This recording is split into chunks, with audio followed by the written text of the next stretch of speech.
ছোট্ট বাচ্চা তো ওই জানেই না কানাটা কে। বলে কি ঠিক আছে আমি তোকে দীক্ষা দিব, কিন্তু দীক্ষা যদি আমি তোকে দেই তাহলে আমি যে গুরুদেব হয়ে গেলাম তোর, এবার আমি যদি তোর গুরুদেব হলাম তা আমাকে গুরু দক্ষিণা দিয়ে কি দিবি? আমাকে যে গুরু দক্ষিণা দিতে হবে। তখন বলছে যে আমি তোমাকে গুরু দক্ষিণা দিব, আমার কাছে তো কিচ্ছু নেই, আমি কি দিয়ে তোমাকে গুরু দক্ষিণা দিব?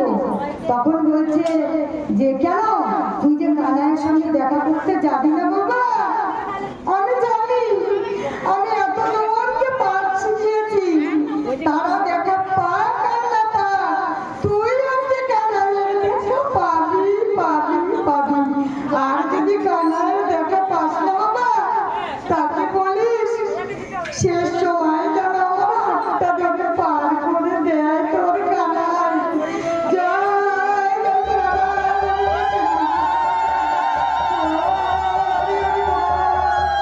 এটাই তোর গুরু দক্ষিণা হবে বাবা। শেষের দিনে যেন আমাকে হাত ধরে পার করে দেয়। যা তুই তোর মায়ের কাছে গিয়ে অনুমতি দিয়ে তুই চলে যা কানাইয়ের কাছে। গল্পটা না অনেক সংকীর্ণ করবো, আমাদের ভোগের হয়তো সময় হয়ে গেছে। তখন মাকে গিয়ে বললো মা আমি কানাইয়ের কাছে যাচ্ছি, মা তুমি আমাকে অনুমতি দাও। কি বাবা তুমি কানাইয়ের কাছে যাবে?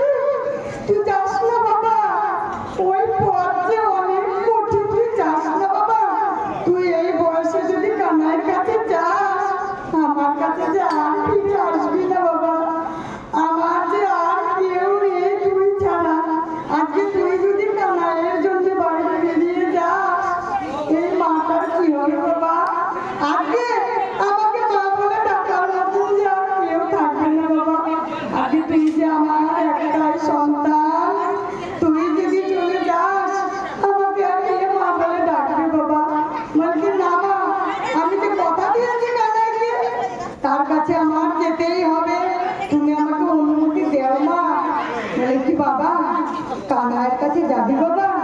তুই যদি কানাইয়ের দেখা পাস, তুই যদি কানাইয়ের দেখা পাস বাবা, তুই বলিস ঘরে আমার দুঃখিনী মা যেন একা না থাকে প্রভু, তুমি আমার মাকে পার করে দিও, কারণ আমার শেষ সময় তো আমি আর থাকতে পারবো না।